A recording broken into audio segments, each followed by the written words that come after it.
నామ సంకీర్తన చేస్తుంటారన్న. ఏం నామ సంకీర్తన? ప్రేమనామ సంకీర్తన. ఒట్టి నామ సంకీర్తన కాదు, నిత్యానంద ప్రభు చేసి ప్రేమనామ సంకీర్తన్. సుఖి, సుఖం. సుఖం అంటే ఆధ్యాత్మిక ఆనందాన్ని సుఖం అంటారు. భౌతిక సుఖం అంటారు కానీ వాస్తవానికి భౌతికంగా సుఖమే లేదండి. కొంచెం విరామం, దుఃఖం నుంచి కొంచెం విరామం కలుగుతుంది. ఇప్పుడు ఉగాది వస్తుంది, అందరికీ ఆనందమే ఆనందం అంటారు కదా. ఆనందం కాదు, కొంచెం ఒకరోజు సెలవు దొరుకుతుంది అంతే. మరుసటి రోజు ఆదివారం అని ఇంకా ఆనందం, మాంసాహారం తినొచ్చు అని విరామం. సుఖం అది కాదు. సుఖం ఏంటి? సుఖం ఆత్యంతికం యతత్ బుద్ధిగ్రాహ్యం అతీంద్రియం. ఇంద్రియాలతో పొందేది సుఖం కాదు. మరి ఇంద్రియాలతో పొందేది ఏంటి? దుఃఖం. దుఃఖయోనయో ఏవతే. దుఃఖానికి జన్మనిస్తాయంటే ఇంద్రియ సుఖం. నతేషు రమతే బుధ. బుద్ధిమంతుడు ఇంద్రియాల ద్వారా పొందే సుఖం పట్ల ఆసక్తి కలిగి ఉండడు. ఈ ప్రపంచంలో అంతా బుద్ధిమంతులే ఉండేది కదా. ఎవరైనా చెప్తారా బాగా తిను, బాగా నిద్రపో, బాగా చేయ, ఇదే చెప్తారు ఎంతసేపు ఉన్నా. నువ్వు బాగా తిని బాగా నిద్రపోయి ఇప్పుడు ఏమైంది నీ పరిస్థితి? అన్నీ అనుభవించు అని. ఏమనుభవించావు? వృద్ధాప్యం వచ్చింది, శరీరం సహకరించట్లేదు, అనుభవించాలని కోరిక ఉంది. ఏం చేస్తావు? విసిగివే సరిపోతా. ఫ్రస్ట్రేషన్, తెలుగులో ఏమంటారు? ఫ్రస్ట్రేషన్, అసంతృప్తికి లోనవుతావు. అన్నీ ఉన్నాయి, శరీరం సహకరించలేదు. అది ఎంత బాధ చూడదు. ఇంకా ఏమీ లేనివాడుకు సరే ఏదో దొరికింది లే, అన్నీ సంపాదించుకొని ఇక నేను అనుభవిద్దాము అనుకునే లోపల శరీరము ముసలిదైపోయింది. ఇదే జీవితం అంటే. అదేదో చెప్తారు, ఒక వ్యక్తి తల దువ్వుకోవాలని దువ్వెన కోసం, డబ్బుల కోసం కష్టపడి సంపాదించేసరికి వెంట్రుకలు లేవు. ఇదే మన జీవితం. భౌతిక జీవితం అంటే ఇదే. దువ్వెన కొనుక్కొని ఇట్లా అన్నాడు, అరే వెంట్రుకలు చూసుకోలేదు అంతవరకు, ఉంటాయిలే అనుకున్నాడు. మనకు కూడా కళ్ళు మూసి తెరిచే లోపల వృద్ధాప్యం వచ్చేస్తుంది. ఏంది అన్నీ సంపాదించాను నేను, ఏంది ఇల్లు ఉంది, అది ఉంది, తినలేకపోతున్నది, అది అనుభవించలేకపోతున్నా. దానివల్ల కోపం ఎక్కువ. ఎందుకు వృద్ధాప్యంలో కోపం వస్తుందంటే ఇదే. వాళ్ళ అసంతృప్తి తీవ్రంగా రగులుతూ ఉంటుంది. నేను అనుభవించలేకపోతున్నా. కనీసం నా వాళ్ళు ఉన్నారు, నా మాట, ఎవరైతే నాది అనుభవిస్తున్నారో నా మాట అన్నా వినాలి కదా కనీసం. ఆ తీవ్రమైన తాపంతో కోపం వస్తుంది. లేకుంటే మామూలు యవ్వనంలో ఉన్నప్పుడు అంత లేదు, మామూలుగా ఉన్నప్పుడు ఎందుకు వృద్ధాప్యంలో కోపం వస్తుంది? ఇదే కారణం. నేను భోగించలేకపోతున్నా, నేను ఇంత కష్టపడి సంపాదించా, వాళ్ళు తింటున్నారు, నా మాట వినట్లేదు.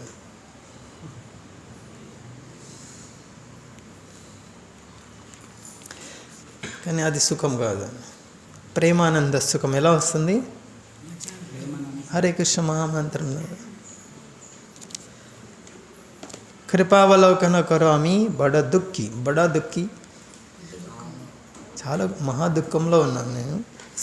ఎలా పోతున్నది? కృపా అవలోకన అంటే చూడటం. నిత్యానంద ప్రభుని ప్రార్థన చేస్తున్నారు, కృపా అవలోకన కరో, మీ కృపా దృష్టిని నా మీద సారించండి, అప్పుడు నా మహా దుఃఖం మహాసుఖం అయిపోతుంది.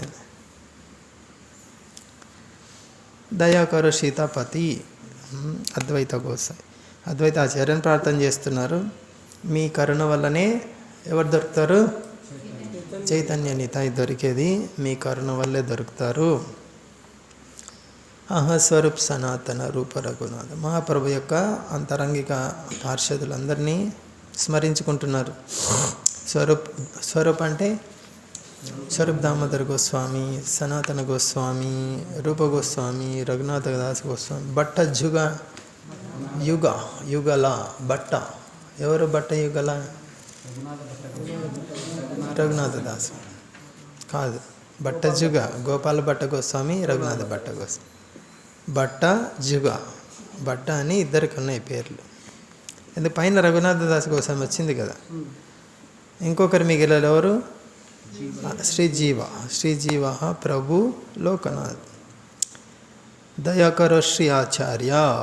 ఆచార్య ఠాకూర్. ఎవరు ఆచార్య ఇక్కడ? ప్రభు శ్రీనివాస్. శ్రీనివాస్ ఆచార్య. ఎక్కడుంది ఇల్లు గుర్తు తెచ్చుకోండి. మన మాయాపూర్ వెళ్ళినారు. దయాకర్ అంబికా కళ్యాణ శ్రీనివాస్ ఆచార్య ఇల్లు. శ్రీనివాస్ ఆచార్య ఇల్లు దగ్గరికి వెళ్ళేటప్పుడు శ్రీనివాస్ ఠాకూర్ కాదు, శ్రీనివాస్ ఆచార్య. శ్రీనివాస్ ఆచార్య ఇల్లు. ఈసారి మీరు ఎవరు మాయాపూర్ అనే మాట ఎత్తద్దు, జగన్నాథ్పురి కూడా ఎత్తద్దు. శ్రీనివాస ఆచార్య అభిన్న యోగపీఠ అని చెప్పారు. అభిన్న యోగపీఠ వచ్చిందా? గుర్తు వచ్చిందా?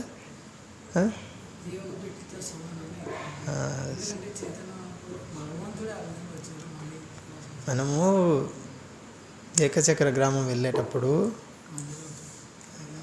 ఒక రైల్వే గేట్ దగ్గర ఆపారు. ఎప్పుడన్నా గుర్తొచ్చిందా? అక్కడ కొలను ఉంది. దాంట్లో కొలంలో ఏం పోసారండి? అప్పుడు పప్పు పోసారు. అంత పెద్ద పండుగ చేశారు. అంత పెద్ద కొలంలో పప్పు పోసారని దాని పేరు కూడా ఉంది. కొలను పేరేంది? పప్పు కొలను అని పేరు వస్తుంది బెంగాలీలో. చైతన్య మహాప్రభు శ్రీనివాస ఆచార్యని అభిన్న గౌరంగా అంటారు. అభిన్న గౌరంగ అంటే గౌరంగ నుంచి భిన్నం కాదు ఆయన. అదే ఆయన జన్మస్థానం కూడా అభిన్న యోగపీఠ అంటారు. అది శ్రీనివాస ఆచార్య. అక్కడే నరోత్తమ దాస్ ఠాకూర్ కొంతకాలం ఉన్నారు. అక్కడ రామచంద్ర కవిరాజ్ శ్రీనివాస ఆచార్య శిష్యుల్లో ఒక ఆయనకు రామచంద్ర కవిరాజు శ్రీనివాస అదే లోక్నాథ్ గోస్వామి ఇద్దరు. లోక్నాథ్ గోస్వామి నరోత్తమ దాస్ ఠాకూర్ చాలా సన్నిహిత స్నేహితులు. ఇక్కడ చూడండి, నరోత్తమ దాస్ ఠాకూర్ శ్రీనివాస ఆచార్య సమకాలికులు. వాళ్ళ శిష్యుల వర్గంలో వస్తారు ఎవరు? రామచంద్ర కవిరాజు. ఆ రామచంద్ర కవిరాజు పట్ల అంత గాఢమైన అనురక్తి, చాలా బాధతో ఏం రాస్తున్నారు? రామచంద్ర సాంగత్యం కావాలి నాకు, రామచంద్ర సాంగత్యం మాగే నరోత్తమ దాస్ వేడుకుంటున్నారు. ఇది మనము భక్తిలో కనీసం ఒక్కరున్నా ఉండాలి. కనీసం ఒక్కరు.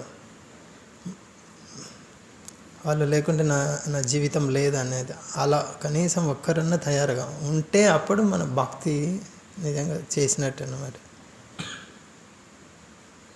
గోలోకం వెళ్ళి ఏం చేస్తావు? గోలోకం వెళ్ళి భగవంతుడి సేవ చేయడానికే కదా. ఒంటరిగా చేస్తావు అక్కడ. భగవత్ సేవ గురించి కనీసం ఒక్కరిద్దరన్నా ఉండాలి నీకు పంచుకోవడానికి. భగవత్ సేవ ఇలా చేద్దాం, అలా చేద్దాం, ఇలా చేయాలి, ఇలా భగవంతుడి గురించి చర్చించుకోవడానికి ఎవరు లేరు. ఏకాకి అమార్ నహి పాయ సాధన బల. ఏకాకి అమార్ నహి పాయ. ఏకాకి అంటే ఒంటరి. సాధనల బలం రాదు. అంటే మనం అనొచ్చు, నేను నలుగురి మధ్యలో కూర్చొని చేస్తున్నా కదా చెప్పమని. నలుగురి మధ్యలో కూర్చున్నావు, నలుగురితో సంబంధం ఉందా లేదా అది చూసుకోవాలి మొట్టమొదటి. నలుగురితో ఆత్మీయ సంబంధం ఉందా లేదా అనేది మనం చూసుకోవాలి. నేను నలుగురి మధ్యనే ఉన్నాను కదా. నలుగురి మధ్యలో ఉన్నావు కానీ ఏకాకిగా ఉన్నావు. అదేలా సాధ్యమవుతుందా కదా? నలుగురి మధ్యలో ఉండి కూడా ఏకాకి. బస్సులో 50 మంది ఉంటారు, కడపకి వెళ్తున్నావు, మధ్య సీట్లో కూర్చోన్నావు, నీ విచారం నీది ఉంది, ఏదో అది ఇది ఇది. నువ్వు ఏకాకే కాదా? లేదు 50 మందితో ఉన్నా నేను. అది సాంగత్యం అంటే కేవలం శరీరాలు పక్కన ఉండడమే కాదు, అది వాస్తవ సాంగత్యం కాదు. హృదయ సంబంధాలు, ఆత్మీయ సంబంధాలు ఉన్నాయా లేదా అది ముఖ్యం. ఇక్కడ చూడు, రామచంద్ర సంఘం, రామచంద్ర సాంగత్యం కావాలి నాకు, సాంగత్యం కావాలి. సనాతన గోస్వామి ఎక్కడ, స్వరూప్ దామోదర్ ఎక్కడ, రఘునాథ భట్ట గోస్వామి ఎక్కడ, అందరినీ స్మరించుకుంటున్నారు. అది ఇంకా మరో విధంగా చెప్పాలంటే మనం భక్తిలో ప్రగతి సాధిస్తున్నాము అనేదానికి గుర్తు ఇది. భక్తిలో లేకుండా ఉండలేము. ఖచ్చితంగా మనకు ఆత్మీయులు అంటూ తయారవుతారు భక్తులు. వాళ్ళు లేకుండా ఇంకా నిలబడలేము భక్తిలో, అసలు జీవించలేము కూడా. అలా అది చాలా ఉన్నత స్థాయి అనుకోండి. కనీసం వాళ్ళతో మాట్లాడాలి, వాళ్ళతో కలవాలి అనేటువంటి ఒక ఆరాటము, తపన అనేది ఉండాలి. అలాంటి భక్తులు మన జీవితంలో ఉన్నారా లేదా మనం పరిశీలించుకోవాలన్నమాట. హరే కృష్ణ. ఇది చైతన్య చరితామృతంలో మధ్యలీల 19వ అధ్యాయం. శ్రీల సనాతన గోస్వామి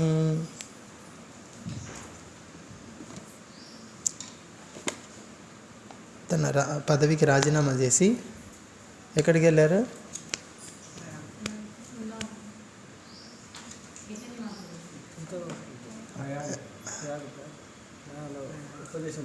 ప్రయాగలో కలిసింది ఎవరు? వైకుంఠపురం ప్రయాగలో కలిసింది ఎవరు? రూపగోస్వామి. సనాతన గోస్వామి ఎక్కడ కలిశారు మహాప్రభుని? రామ్కేలీలో కలిశారు. రామ్కేలీలో కలిసిన తర్వాత మొట్టమొదట రూపగోస్వామి వెళ్ళిపోయారు, ప్రయాగలో కలిశారు. తర్వాత సనాతన గోస్వామి వెళ్ళి ఎక్కడ కలిశారు? వారణాసి.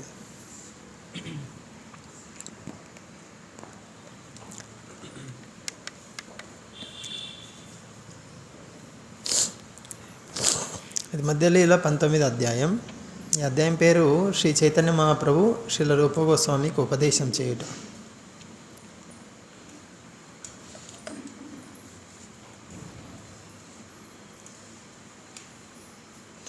మూడో శ్లోకంలో శ్రీరూప సనాతన రహే రామకేలి గ్రామే ప్రభురే మిలియాగేలా ఆపన భవని. శ్రీ చైతన్య మహాప్రభును రామకేలి గ్రామంలో కలుసుకున్న తర్వాత రూప సనాతన సోదరులు తమ ఇళ్లకు తిరిగి వెళ్ళారు.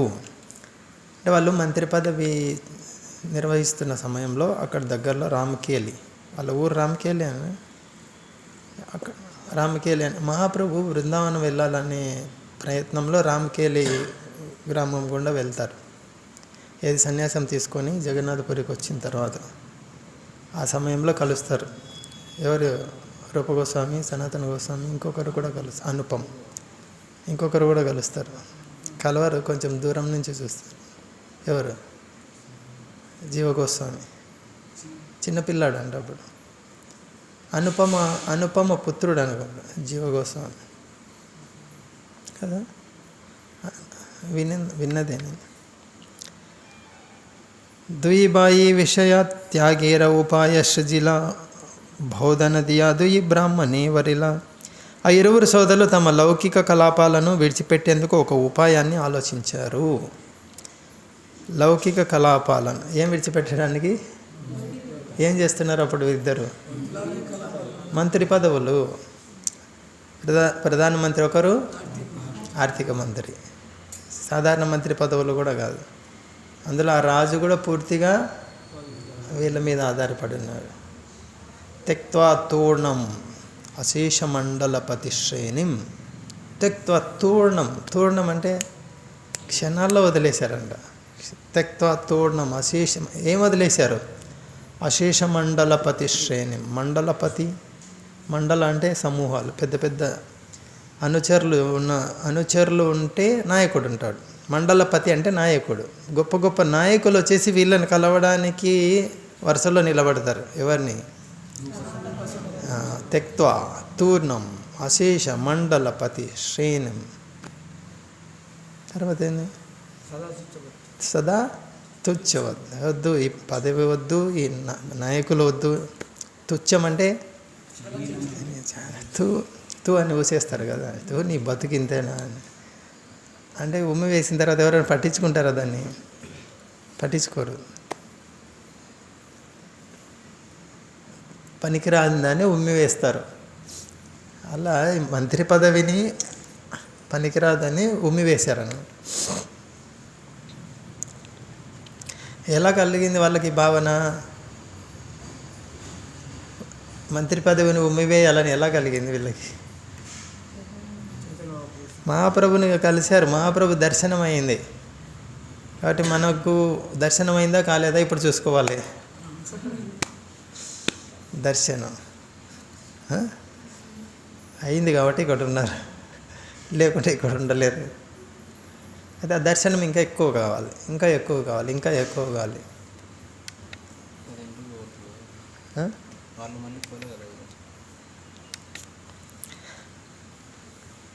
ఆ ప్రయోజనం కొరకు వారిద్దరూ బ్రాహ్మణులను నియమించి వారికి చాలా ధనాన్ని ఇచ్చారు. దర్శనం అయిందంటే భౌతికమైన కోరికలు తగ్గుముఖం పడుతున్నాయా లేదా ఇది పరీక్షించుకోవాలి. అంటే భక్తిలో ప్రగతి సాధిస్తున్న కొద్దీ భక్తి విరక్తి అన్యత్ర, భక్తి పరేషానుభవ విరక్తి అన్యత్ర. విరక్తి భగవంతుడి పట్ల భగవద్భక్తుల పట్ల తప్ప మిగతా వాటి పట్ల అనురక్తి తగ్గిపోతూ ఉంటుంది, ఆసక్తి తగ్గిపోతూ ఉంటుంది. భగవంతుడి పట్ల భగవద్భక్తుల పట్ల పెరుగుతూ ఉంటుంది. ఇదే పరీక్ష. నువ్వు ఎంత బాగా సేవలు చేస్తుండొచ్చు, రకరకాల సేవలు అన్నీ కూడా. మరి అన్నిటి యొక్క ఫలితం ఏంటంటే ఇదే విరక్తి అన్యత్ర. ఇతర విషయాల పట్ల అనాసక్తి, భగవత్ సంబంధమైన విషయాల పట్ల ఆసక్తి పెరుగుతుందా లేదా. అది సరిగ్గా భగవద్భక్తుల పట్ల భగవంతుడి పట్ల భగవత్ సంబంధమైనటువంటి విషయాల పట్ల ఆసక్తి పెరుగుతూ ఉందంటే సరిగ్గా చేస్తున్నట్లు.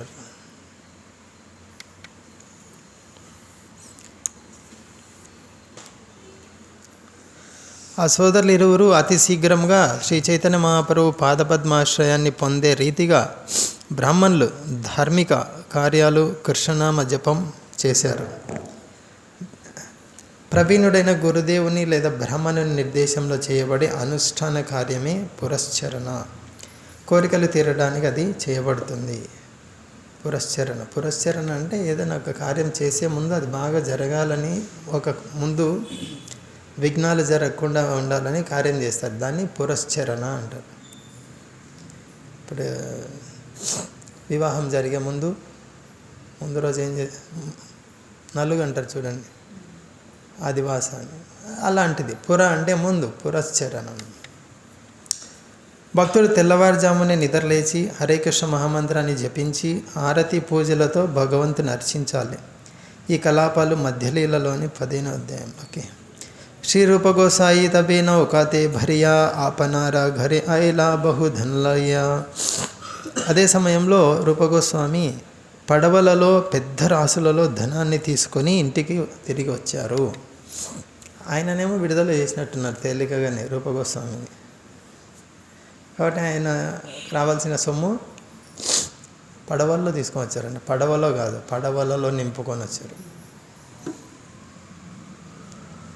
మనకి ఎంత ఉంటుంది? ఒక సంచి నిండా ఉంటుందా ఇంట్లో? ఒక జేబు నిండా ఉంటుందా? చెత్త కాగితాలు అవి, వాళ్ళు బంగారు నాణ్యాలు. మళ్ళీ ఈ చెత్త కాగితాలు పెట్టుకొని మనకి ఎంత అహంకారం ఉంటే అంత అహంకారం ఉన్నది. నా దగ్గర ఇంత డబ్బులు ఉంది, ఇంత డబ్బులు ఉంది, ఇంత డబ్బులు ఉంది.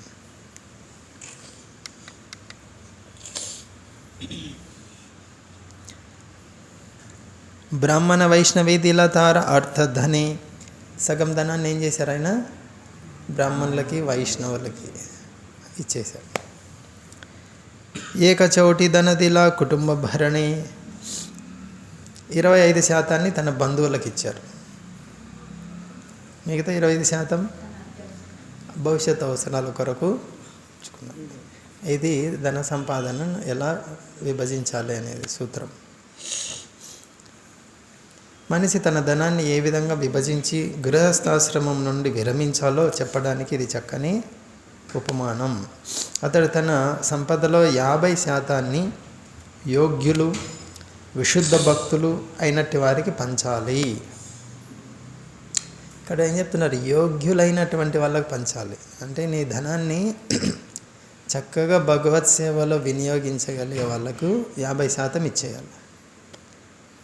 50%.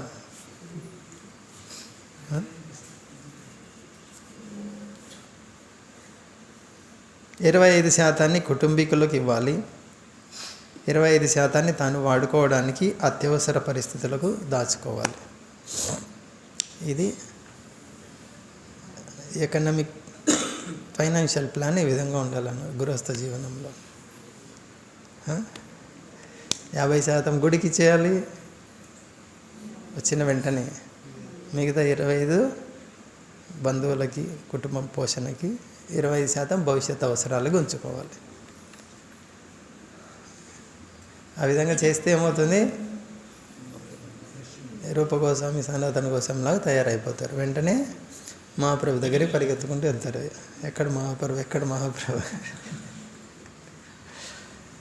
కదా. 50% అంటేనే చాలా కష్టం కదా. ఎన్ని అడుగులైనా, ఎన్ని కిలోమీటర్లైనా ఒక అడుగుతో మొదలవుతుంది కదా. కాబట్టి ముందు 1% మొదలు పెట్టండి, తర్వాత 2%, తర్వాత 3, 4, అదే పెరుగుతూ పోతుంటుంది. కృష్ణుడికి ముందు అందిస్తే చాలు, మొత్తం లాక్కుంటాడు చిన్న చిన్నగా. అది మనం అందించాలి, అది మన చేతిలో ఉంది. 1% తీసుకో కృష్ణ అని అందిస్తే తర్వాత 2% తీసుకుంటాడు, తర్వాత 3 తీసుకుంటాడు, తర్వాత 4, తర్వాత చివరికి 50 కూడా కాదు, మొత్తం తీసుకుంటాడు. మొత్తం అంటే చివరికి ఇది ఉంది కదా చౌరాష్టకంలో, ఏం దొంగ తెలుసా, ధనము, మానము, ఇంద్రియాలు అన్నీ దొంగ. ఇల్లు కూడా దొంగిలించి ఇంట్లో లేకుండా నేను బిచ్చగాన్ని చేస్తాడంట. చాలా భీకరమైన దొంగ. సాధారణ దొంగని ధనం దోచుకొని వెళ్తాడు. ఈయన నీ ఇంద్రియాలు, మనసు, హృదయము, చివరికి నీ ఇంటి పట్టా కూడా దోసుకొని వెళ్తాడు. ఇంటి పట్టా కూడా దోసుకొని వెళ్ళి ఫోర్జరీ చేస్తాడా? మనమే ఫోర్జరీ చేసుకొని కూర్చున్నా. దాన్ని అసలైన సంతకం పెట్టుకుంటాడు తీసుకెళ్ళి ఇస్కాన్ అనేసి.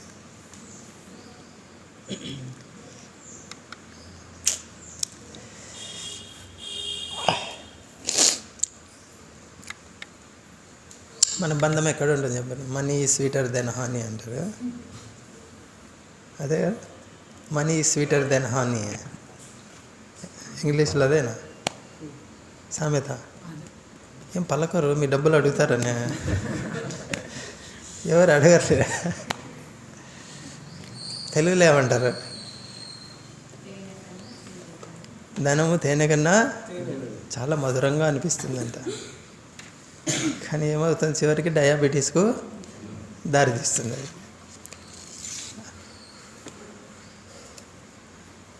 షుగర్ వ్యాధి రావడానికి ఎక్కువ కారణం తెలుసా?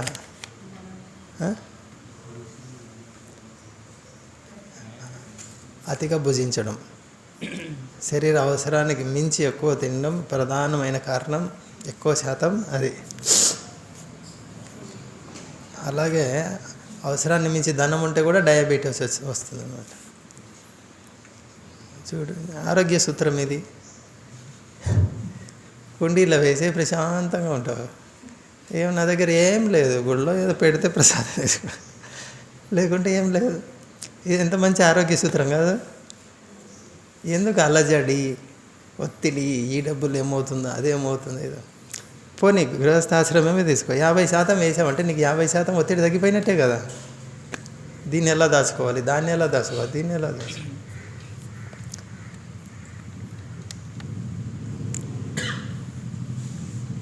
నాలుగో వంతు ధనాన్ని ఆయన ఒక గౌరవనీయుడైన బ్రాహ్మణుని చెంత ఉంచారు. 50% దానం ఇచ్చారు సేవకు, మిగతా 50లో సగం కుటుంబీకులకు ఇచ్చారు. వీళ్ళకు వివాహం కాలేదు, అయినప్పటికీ కుటుంబ సభ్యులు ఉన్నారు కదా. అలా తమ్ముడు అనుపమ కొడుకు శ్రీజీవ, వీళ్ళ జీవ గోస్వామి వాళ్ళు. 4వ వంతు ధనాన్ని ఆయన ఒక గౌరవనీయుడైన బ్రాహ్మణుని చెంత ఉంచారు. ఏదో న్యాయపరమైన చిక్కులు రాగలవని ఊహించిన కారణంగా ఆయన స్వీయ రక్షణ కొరకు దానిని దాచిపెట్టారు. అంటే నవాబ్ హుసేను తిక్కలోడు అని తెలుసు. ఏం చేస్తాడు అని కొంచెం ఉంచుకున్నారు అన్నమాట, న్యాయ విచారణకి ఏదైనా అవసరం అవుతుంది అన్నమాట. గౌడేరా కిలా ముద్ర 10,000 సనాతన వ్యయ కరే రాఖే ముధి ఘరే.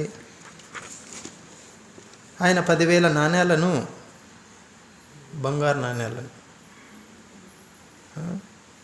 ఒక స్థానిక బెంగాలీ దుకాణదారు దగ్గర ఉంచారు. వాటిని తర్వాత శ్రీ సనాతన గోస్వామి వాడుకున్నారు. దేనికి వాడుకున్నారు?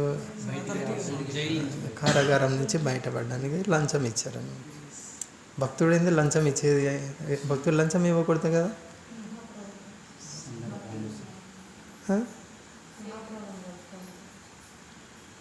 భక్తుడు అబద్ధం చెప్పకూడదు, లంచం ఇవ్వకూడదు. ఇప్పుడు సనాతన కోసం లంచం ఇచ్చారు భక్తుడు, తప్ప కాదా? భక్తికి సహకరించినందుకు ఆయన కృతజ్ఞతగా ఇచ్చినారు. భగవత్ ప్రీత్యర్థం ఏం చేసినా తప్పు కాదు. ఇప్పుడు నేను ఉన్నట్లుండి గుళ్ళో చేరిపోయావు, అన్నీ వదిలేసి ఎందుకు చేరావు? 24 గంటలు భగవత్ సేవ చేయాలనుకున్నావు. భగవత్ ప్రీత్యర్థం నువ్వు చేసినప్పుడు ఏ దోషం అంటది నీకు? ఈ దోషము ఫలాంది దోషము అని పెట్టింది ఎవరు? భగవంతునే. అలాంటి భగవత్ ప్రీత్యర్థం నువ్వు జీవితం కేటాయించినప్పుడు నీకు దోషం ఎక్కడ అంటుకుంటుంది?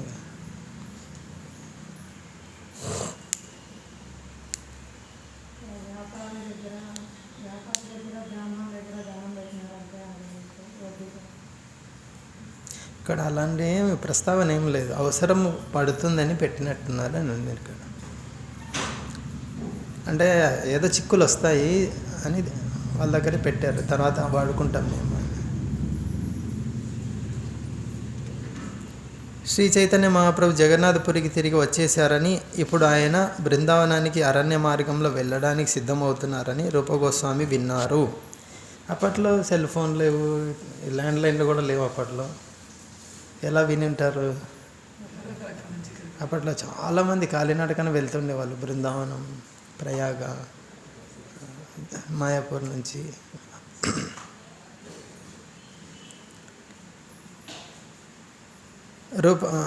శ్రీ చైతన్య మహాప్రభు ఎప్పుడు బృందావనానికి వెళ్తారో తెలుసుకోవడానికి శ్రీ రూపగోస్వామి ఇరువురిని జగన్నాథపురికి పంపారు. ఇప్పుడైతే ఫోన్ చేస్తారా? గౌరవంగా ఎప్పుడు వెళ్తున్నావు బృందావనం అంటారు. అట్లా ఎలా అంటారు? అడుగుతారా? గౌరవంగా ఫోన్ చేసి అంత ఉందా? ఒకవేళ ఫోనే ఉందనుకో గౌరవంగా దగ్గర,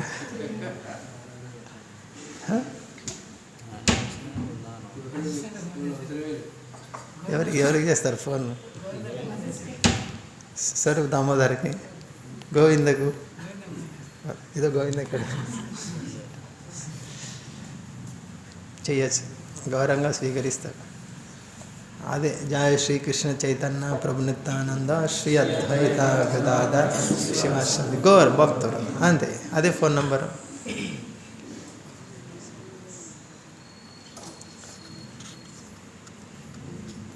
ఇప్పుడు కృష్ణుడికి చేయట్లేదా? రోజు చేస్తున్నారు కదా, అయితే కనెక్ట్ కావట్లేదు అంతే. సరిగా చేయడం లేదు. మనం ఎక్కడ సిగ్నల్ ప్రాబ్లం ఉంటుంది. చేయడం అయితే చేస్తున్నాం, అప్పుడప్పుడు కలుస్తుంటుంది ఫోను. కలిసిన రోజు చాలా ఆనందంగా ఉంటుంది. ఓ కృష్ణుడితో మాట్లాడే ఈరోజు నేను ఎప్పుడో ఒకసారి తగులుతుంది. తగలే ఏదో ఒక రోజు జపం బాగా చేసి వినింటారు. ఒక మాల అయినా వినింటారు, సగం మాల అయినా వినింటాము బాగా. ఆ రోజు ఎంత గాల్లో తేలినట్టు ఉంటుంది. కృష్ణుడితో మాట్లాడాను ఈరోజు, నాకు ఫోన్ కలిసింది ఈరోజు. కలవని రోజు నొక్కి నొక్కి నొక్కి నొక్కి నొక్కి చేసి చేసి చేసి 16 సార్లు ప్రయత్నం చేశాను. రేపు చూస్తా, రేపు ఏమన్నా తగులుతుందేమో ఫోను. ఈరోజు అయితే ప్రయత్నం చేశాను 16. 17 చేయడానికి ఇష్టం ఉండదు, ఎందుకంటే విసిగి వేసారి బయట కలిసిందనుకో 16 సార్లు, 17సారి కూడా ఇంక చేస్తారు. మళ్ళీ 17 వదిలిపెట్టారు ఇంక కృష్ణుడితో మాట్లాడడం. అంత మధురంగా ఉంటుందండి హరినామం. సరే, ఇక్కడేమి ఇద్దరిని పంపించారు జగన్నాథపురికి. దేనికోసం పంపించారు? మా ప్రభు ఎప్పుడు బృందావన ప్రయాణం. ఎక్కడి నుంచి ప్రయాణం? జగన్నాథపురం నుంచి బృందావనం. మీరు శీఘ్రమే వెనకకు తిరిగి వచ్చి ఆయన ఎప్పుడు బయలుదేరుతున్నారో నాకు చెప్పాలి, అప్పుడు నేను సరైన ఏర్పాట్లు చేసుకుంటాను అని శ్రీ రూప గోస్వామి ఆ ఇద్దరితో అన్నారు. ఏతా సనాతన గోసాయి భావే మనే మన రాజా మోరే ప్రీతి కరేసే మోర బంధన. ఇక్కడేమి రూపగోస్వామి ఇంకా సిద్ధమయ్యారు మా ప్రభుని కలవడానికి. సనాతన గోస్వామి ఆలోచించడం మొదలుపెట్టారు, నేను ఎలా వెళ్ళాలి. మా అన్న అయితే వెళ్ళాడు, అన్న తమ్ముడు మా సోదరుడు అయితే వెళ్ళాడు, నేను ఎలా వెళ్ళాలి. సనాతన గోస్వామి ఆలోచించలేదు, రూపగోస్వామిని వెనక్కు తీసుకురావాలి, మళ్ళీ మంత్రి పదవిలో కూర్చోబెట్టాలి అని. మంచి పని చేసావు, నేను కూడా నీ వెనక నడుచుకుంటూ వస్తాను. అదే ఇంట్లో భక్తుడు అయ్యాడనుకో తమ్ముడు, అన్న ఏం చేస్తాడు, వెంటనే ఏదో ఒక ప్రణాళిక వేస్తాడు, ఎలా తీసుకురావాలి నేను ఇంటికి, ఎలా తీసుకొని రావాలి. ఇంటికి తీసుకొచ్చి వివాహం అన్నా చేయాలి తొందరగా కదా. వివాహం చేస్తే ఇంకెక్కడికి అయిపోయింది బందీ.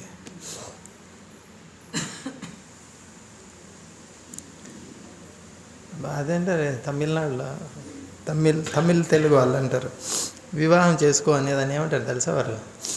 ఇక్కడ కూడా అంటారు సినిమాల్లో, కట్టుకోవడం అంటారు. ఈ అమ్మాయిని కట్టుకుంటావా, ఈ అబ్బాయిని కట్టుకుంటావా అంటారు. అంటే ఇంకా అయిపోయింది, నువ్వు మూడేసుకున్నావు అని అర్థం అక్కడ వాళ్ళ భాషలో. ఇక్కడ కూడా వాడతారు కట్టుకున్నవాడు అని ఆ పదం వాడతారు కదా. కట్టుకున్నవాడు ఎలా వదిలేస్తాడు అని. కట్టుకోవడం తర్వాత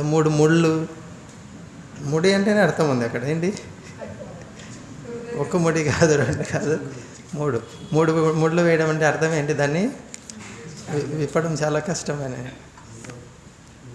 3 ముళ్ళు నువ్వు అనుకుంటావు నేను 3 ముళ్ళు వేస్తున్నా అని, కానీ నీకు పడుతున్నాయి, హృదయంలో ముళ్ళు పడుతున్నాయి. నువ్వేమనుకుంటావు, నేను 3 ముళ్ళు వేస్తున్నా, నేను అజమాయిషి చేయబోతున్నా ఇంకా అని. లేదు, ఆధీనంలోకి వచ్చేసావు.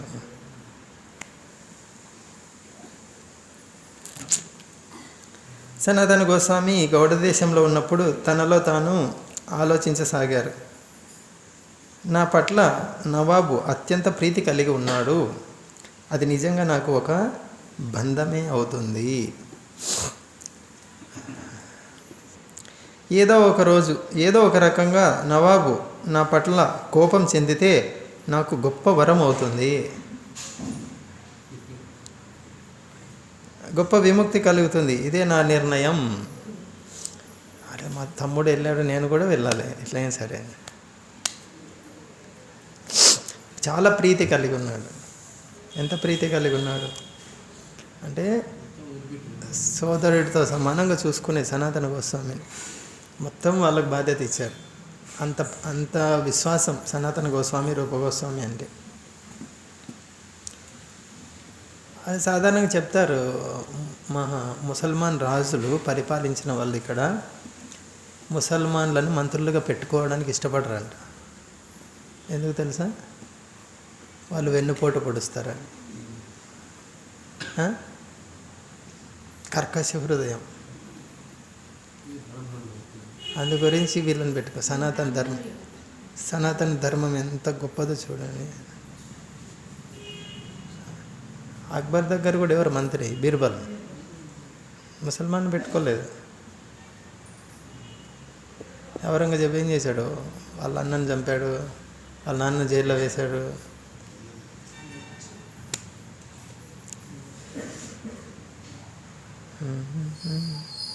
అది ఇక్కడ నవాబ్ హుసేన్కి చాలా ప్రీతికరం. నన్ను వదిలిపెట్టాడు, నేను వెళ్తా అంటే. మా తమ్ముడిని అయితే వదిలేడు, నన్ను వదిలిపెట్టాడు. కాబట్టి ఏం చేయాలి ఇప్పుడు? అతనికి ఏదో ఒక విధంగా నా మీద విరక్తి కలిగేట్టుగా చేయాలి, కోపం వచ్చేట్టుగా.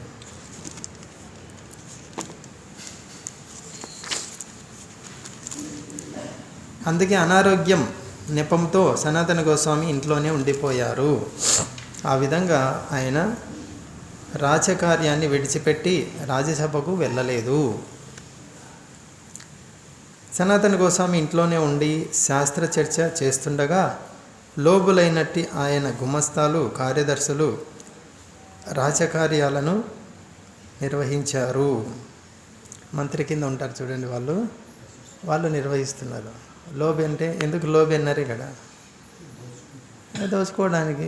పెద్ద ఆయన రాలేదంటే ఇంకేమి మనమే చేసుకోవచ్చు.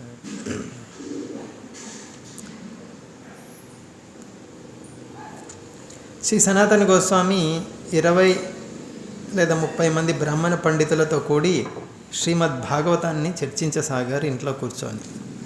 ఏ కారణంతో వెళ్ళలేదు? అనారోగ్యం కారణం. మరి ఇక్కడేమో భాగవతం చదువుతున్నారు. ఇక్కడ కూడా అబద్ధం చెప్పినట్టే కాదు. వాస్తవానికి అనారోగ్యమే భవరోగం కదా. భవరోగ నిర్ధారణ కొరకు భాగవతం చదువుతున్నారు. భక్తులు ఏం చెప్పినా, అది శుద్ధ భక్తులు ఏం చేసినా అది సత్యమే, 100% సత్యమే. మనం అర్థం చేసుకోలేము. అందుగురించి వైష్ణవేర క్రియాముద్ర వైష్ణవుడి యొక్క నడవడిక, ఆయన యొక్క పనితీరు, విఘ్నేహ నా భుజయ, చాలా విఘ్నులైన వాళ్ళు. భౌతికంగా విఘ్న అంటే చాలా తెలివైన వాడు కూడా అర్థం చేసుకోలేడు అని.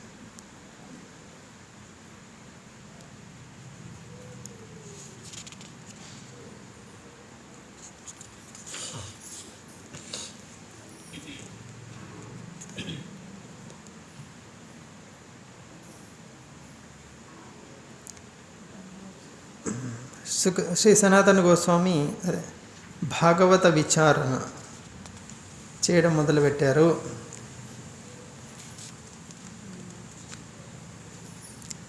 సనాతన గోస్వామి పండితులతో కలిసి శ్రీమద్ భాగవతాన్ని అధ్యయనం చేస్తున్న సమయంలో ఒకరోజు బెంగాల్ నవాబు ఇంకొక వ్యక్తి హఠాత్తుగా అక్కడికి వచ్చారు. ఇద్దరు కలిసి వచ్చారు.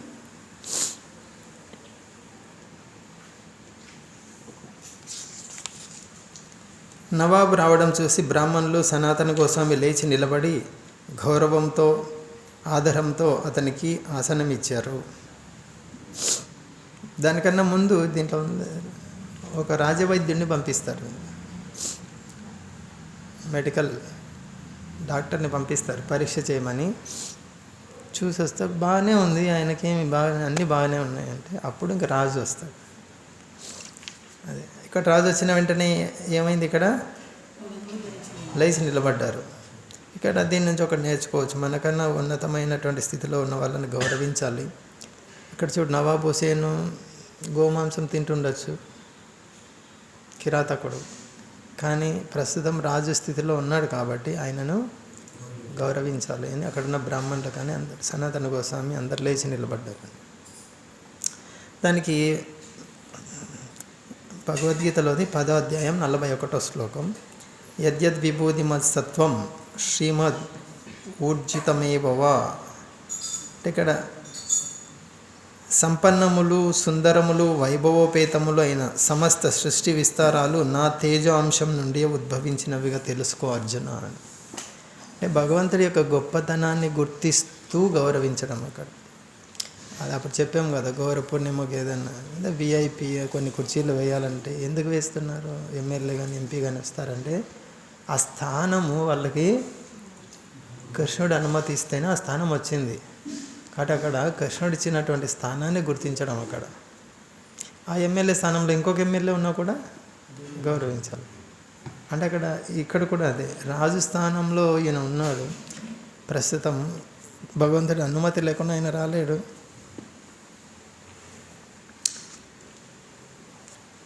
అంటే ఇక్కడ ఏమి మన పైన ఉన్నటువంటి అథారిటీ, తెలుగులో ఏమంటారు, మన పైన ఎవరైతే అధికారి ఉన్నారో అధికారికి తలొంచాలి.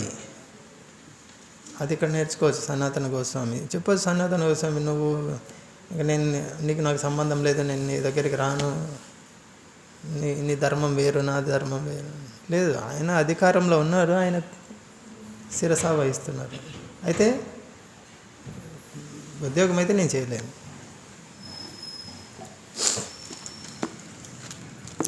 ఉద్యోగం అంటే ఏంటి తెలుసు కదా, ఏంది బట్టలు ఉతకడం ఉద్యోగం అంటే శ్రమ పడడం, శారీరక శ్రమని ఉద్యోగం అంటారు. అది బెంగాలీలో సంస్కృతంలో శారీరక శ్రమ ఉద్యోగం. ఇప్పుడు అందరూ అది అడుగుతారు, ఉద్యోగం వచ్చిందా రాలేదు, ఉద్యోగం వచ్చిందా రాలేదు, శ్రమ పడుతున్నావా లేదా అంటారు. అంత శూద్ర కాబట్టి ఎక్కడ చూసినా శూద్రులేను.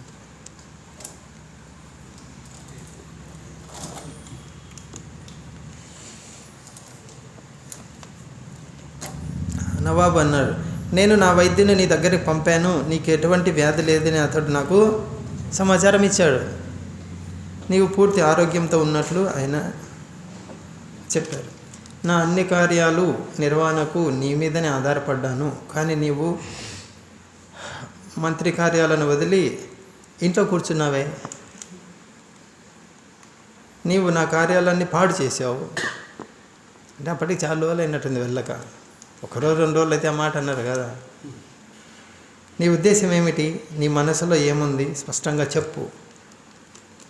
సనాతన కహే నాహి అమా అయితే కామా ఆరయే కజన దియా కర సమాధాన.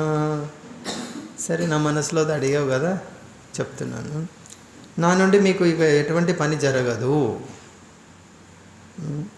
కార్యనిర్వహణకు ఇంకొకరిని ఏర్పాటు చేసుకోండి దయచేసి. నీ మంత్రి పదవికి రాజీనామా చేస్తున్నా, మీరు ఇంకొకరిని పెట్టుకోండి ఎవరినైనా. అప్పుడు సనాతన గోస్వామి పట్ల నవాబు మిక్కిలి కోపం చెంది, నీ అన్నయ్య దోపిడీ దొంగ బాగా ప్రవర్తిస్తున్నాడు అని పలకసాగాడు. దోపిడీ దొంగలాగా ప్రవర్తిస్తున్నాడు. ఎవరు అన్నయ్య అంటే రూపగోస్వామి తమ్ముడు. ఇక్కడ నవాబ్ హుసేను రూపగోస్వామిని, సనాతన గోస్వామిని తన తమ్ముళ్ళలాగా చూసుకునేది. అంటే ఇప్పుడు అన్న ఎవరు మీకు అర్థం కాలే. నవాబ్ హుసేను ఇద్దరు గోస్వాములని సొంత తమ్ముళ్ళలాగా చూసుకునేవాడు. ఇక్కడ ఏమంటున్నాడు, నీ అన్నయ్య దోపిడీ దొంగ అంటే ఎవరి గురించి చెప్తున్నాడు అక్కడ? తన గురించి తను చెప్తున్నాడు. నేను దోపిడీ దొంగ, నేను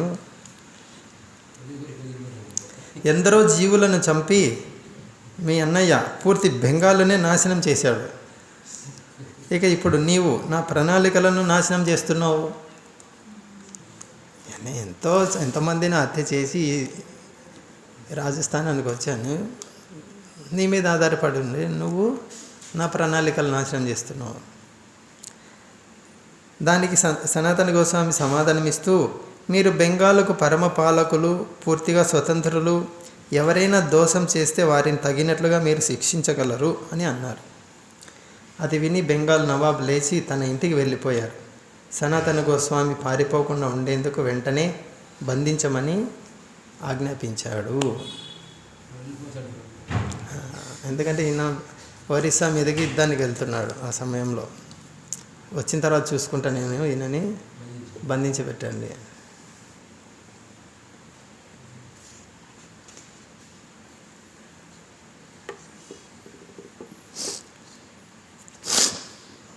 కృష్ణ హరే.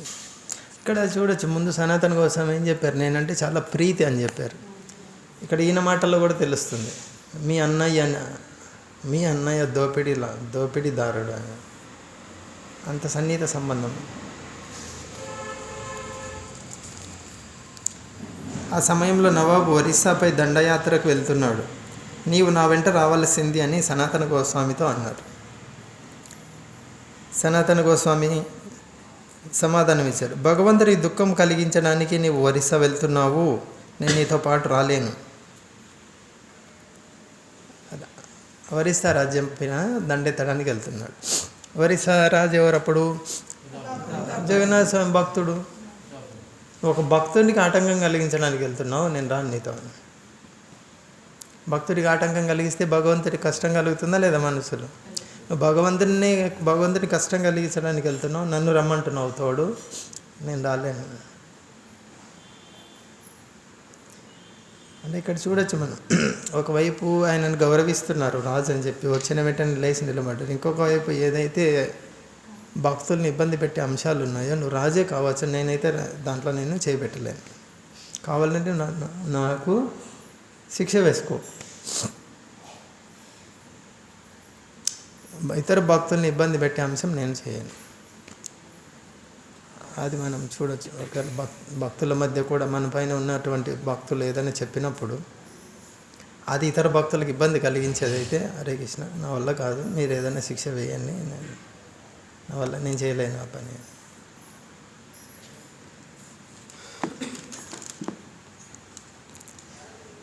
అప్పుడు సనాతన గోస్వామి ఓకే, తర్వాత నవాబ్ సనాతన గోస్వామిని బంధించి చెరసాలలో ఉంచాడు. అదే సమయంలో చైతన్య మహాప్రభు జగన్నాథపురి నుండి బృందావనానికి బయలుదేరాడు.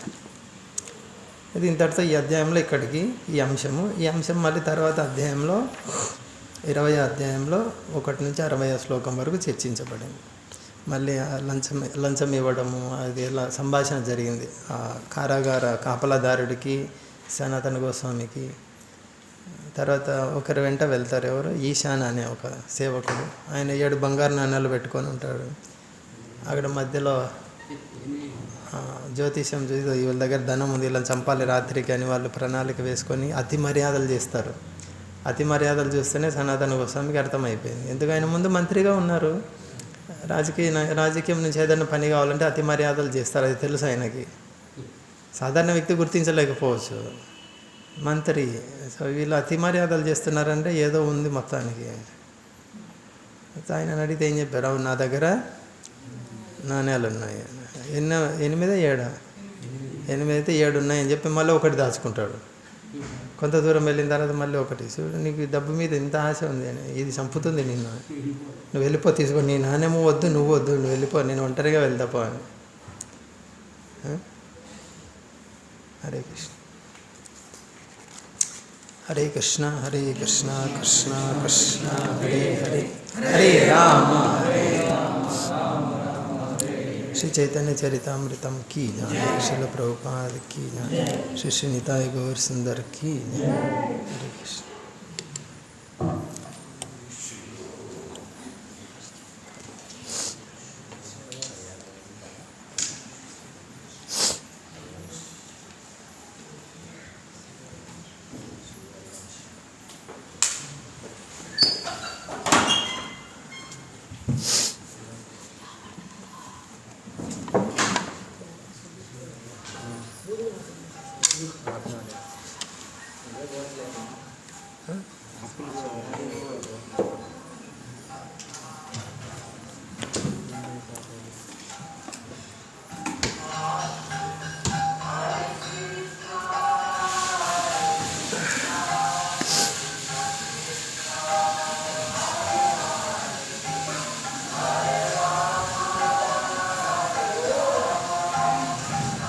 Hare Krishna.